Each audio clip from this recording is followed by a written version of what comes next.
is a non-attainment. It's not something you attain. It isn't through your efforts. So, traditional Sant Mat says that the Master comes at the time of death. And again, that's very, very clear. Baba Sawan Singh said that Os Guru Nu Duru Salam Jira Marne Vele Nahi Honda. That I just wait from a distance to the Guru who's not going to come at the time of death. Sant Mat 2.0 says, and if you listen to the current Master, he says it very clearly, but you got to listen.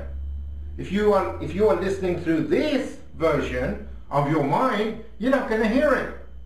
To hear him, you need to become empty. So what he says is that the Master does not come. Why not? Because there is only one.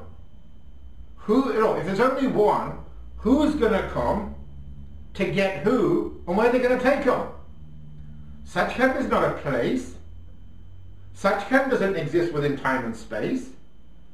There's no place called Sachkhand where he's going to take you, where all the souls reside. That's a nice romantic idea. That's the romanticized version of Sant Mat. That's not the reality. That's not the truth. The truth is that there is only one. There's nobody to collect. And there's no one to collect him and nowhere to take him to.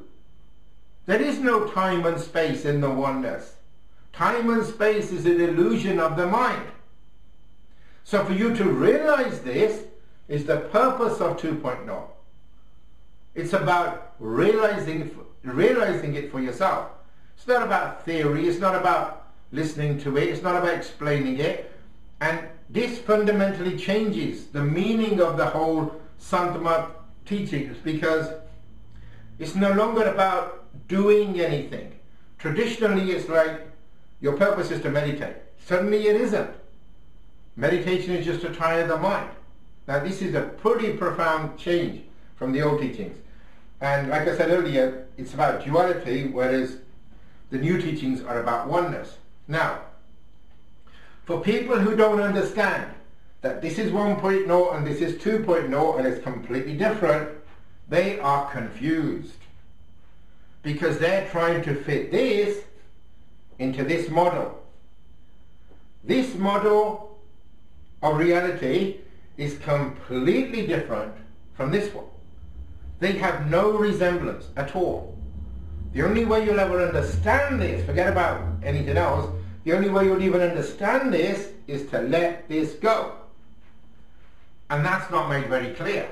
So what happens is people are confused because they're still trying to do that, but now they've got a new teaching attached to it. So they're trying to attach that to that, and it doesn't work. Because you can't have it both ways. You know, either there is oneness or there's duality. The truth is there is only oneness. So traditional Gurbani, or what the Sikh scriptures tell you, and what the realized people of the past, Kabir Sahib, Paltu Sahib, Baba Farid and so on taught, is this. That's what the Gurbani talks about. This is a specific duality teaching. And traditional Radha Swami taught this. But now things are changing. So it's just being aware that this is very, very different. Because otherwise you'll be really confused. See, once you accept this, the whole path is different.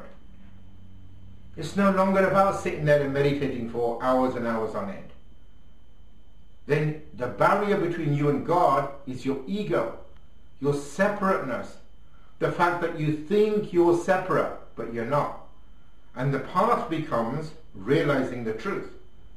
Doesn't become about sitting there and meditating for a long time.